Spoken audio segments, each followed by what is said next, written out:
महासचिव रजनीश किमटा ने बड़ा बयान दिया है। उन्होंने कहा कि प्रतिभा सिंह हमारी प्रदेश अध्यक्षा हैं और अगर प्रतिभा सिंह चुनाव लड़ेंगी तो इससे बड़ी खुशी की बात क्या होगी। उन्हें चुनाव लड़ने के लिए राजी किया जाएगा। देखिए, अब ये तो अभी भविष्य के गर्भ में सारी चीज़ें, अभी वो हमारे सिटिंग एमपी हैं मंडी लोकसभा सीट से, अगर वो चुनाव लड़ने की इच्छुक होगी तो उनके लिए कोई बड़ी बात नहीं है। पीसीसी की प्रेसिडेंट है, क्योंकि आपके ही चैनलों में आपने ही पीछे बात करी थी कि उन्होंने मना किया था, तो वो एक अलग चीज़ है। अगर वो लड़ेंगी तो इससे बड़ी खुशी की बात हमें क्या है। वो उनका अपना वो फैसला था जो मीडिया के द्वारा उन्होंने बोला है कि मैंने नहीं लड़ना है। रणबीर हमारे सहयोगी से खबर पर जुड़ गए हैं। रणबीर, सबसे पहले तो चंडीगढ़ में कोऑर्डिनेशन कमेटी की आज बैठक है और हिमाचल से भी महत्वपूर्ण चेहरे इस बैठक में शामिल होंगे। चुनाव से पहले सत्ता संगठन में तालमेल बिठाने की कोशिश, कांग्रेस को प्रदेश में मजबूत करने की कोशिश इस बैठक में की जाएगी। रणबीर, ध्यान होगा जास्मिन, ये कोऑर्डिनेशन कमेटी बनाने की जो कांग्रेस आला कमान को जरूरत क्यों पड़ी थी, क्योंकि राज्यसभा चुनाव के दौरान कांग्रेस में बगावत हो गई थी। विक्रमादित्य सिंह ने इस्तीफा भी दिया था और पेशकश की थी इस्तीफा देने की। उसके बाद प्रतिभा सिंह की तरफ से कई सारे सवाल उठाए गए थे।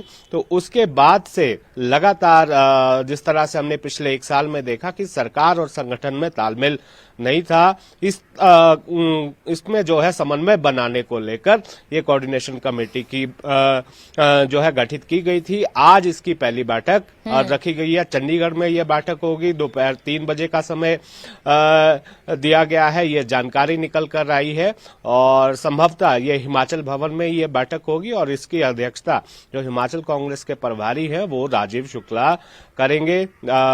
और इसके जो सदस्य हैं, सीएम है, डिप्टी सीएम है, प्रतिभा सिंह है, कौल सिंह ठाकुर हैं, कर्नल हरिनाम शांडिल है और रामलाल ठाकुर है। सभी वरिष्ठ नेता जो सबसे ज्यादा वरिष्ठ हैं इस समय पार्टी के भीतर, उन्हें जो है इसमें स्थान दिया गया है। जो जानकारी निकल कर आई है, सबसे बड़ी बात यही है, लोकसभा चुनाव है और 6 स्थानों पर उपचुनाव होने हैं। इन चुनावों पर जो है मंथन किया जाएगा। इन चुनावों में सरकार की तरफ से जो भागीदारी रहेगी, मंत्रियों की ड्यूटी किस तरह से लगेगी, जिन्हें बोर्ड निगमों का चेयरमैन बनाया गया है, उपाध्यक्ष बनाया गया है, उनकी ड्यूटी किस तरह से लगाई जाएगी, संगठन के नेता किस तरह से अपनी भूमिका निभाएंगे, किसकी ड्यूटी कहां लगाई जाएगी। हालांकि कुछ एक नियुक्तियां पहले हो भी गई हैं, मंत्रियों को जो है जिम्मेदारी सौंपी गई है चारों जो संसदीय क्षेत्र है वहां पर, लेकिन विस्तार से आज जो है यहां पर चर्चा होनी है कि इन चुनावों में किस तरह से संगठन और सरकार एकजुट होकर लड़े। क्योंकि कांग्रेस के सामने दिक्कत यही है कि कांग्रेस में जो है अपने भीतर ही कई तरह की स्थितियां ऐसी हैं, गुटबाजी की बात आती है, समन्वय ना होने की बात आती है, नाराजगी की बात होती है। तो कांग्रेस के सामने एक ही विकल्प है कि अगर ये लोकसभा चुनाव जीतना है, ये 6 उपचुनाव जीतने हैं, तो कांग्रेस के पास एकजुट होने के अलावा कोई विकल्प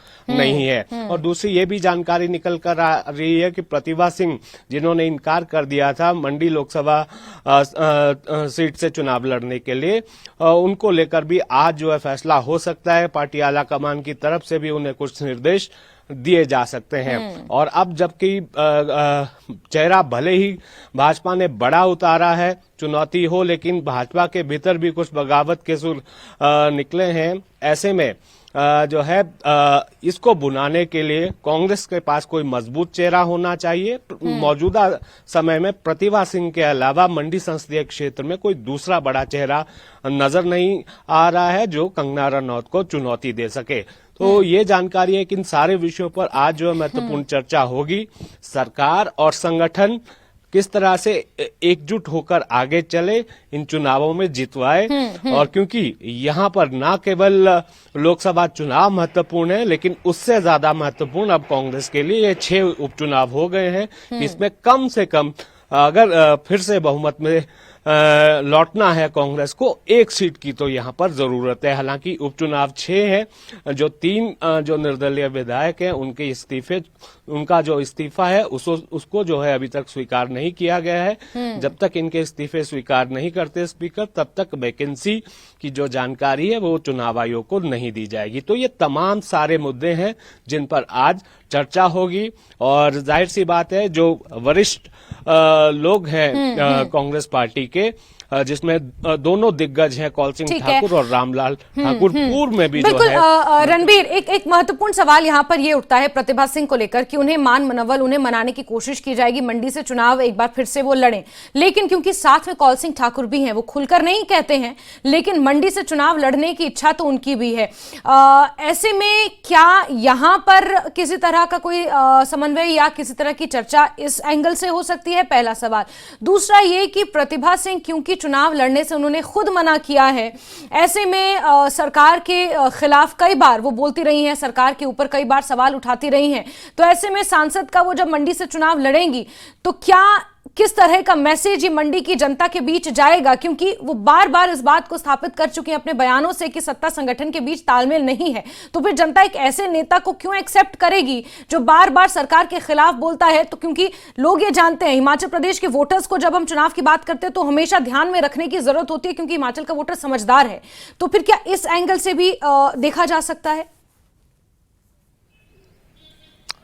देखिए जास्मिन, इसमें जो है सबसे बड़ी बात यह है कि नेताओं के जो बयान होते हैं, नेताओं के जो फैसले होते हैं, उसमें जाहिर सी बात है कि एक बड़ा संदेश जो है उसके पीछे छिपा होता है। उसमें जनता के सामने भी बहुत सारी बातें जो है अप्रत्यक्ष रूप से कही जाती है, और जो पार्टी कैडर होता है, जो उनके समर्थक होते हैं, उनको लेकर भी जो है संदेश बिल्कुल साफ होता है। तो उसमें अगर आप ये देखें कि प्रतिभा सिंह ने जिस तरह का बयान दिया था, उसको जो है 2 तरीके से लिया जा सकता है। एक तो वो ये अपने जो उनके समर्थक हैं, जो वहां की जनता है मंडी पार्लियामेंट्री की, उसको लेकर उन्होंने संदेश दिया कि मंडी से कोई मंत्री नहीं बनाया गया है। पैरवी वो कर रहे थे, मंत्री केवल एक हैं जो ट्राइबल कोटे से बनाए गए हैं, जगत सिंह नेगी। हालांकि एक ही विधानसभा सीट है जो मंडी में आती है।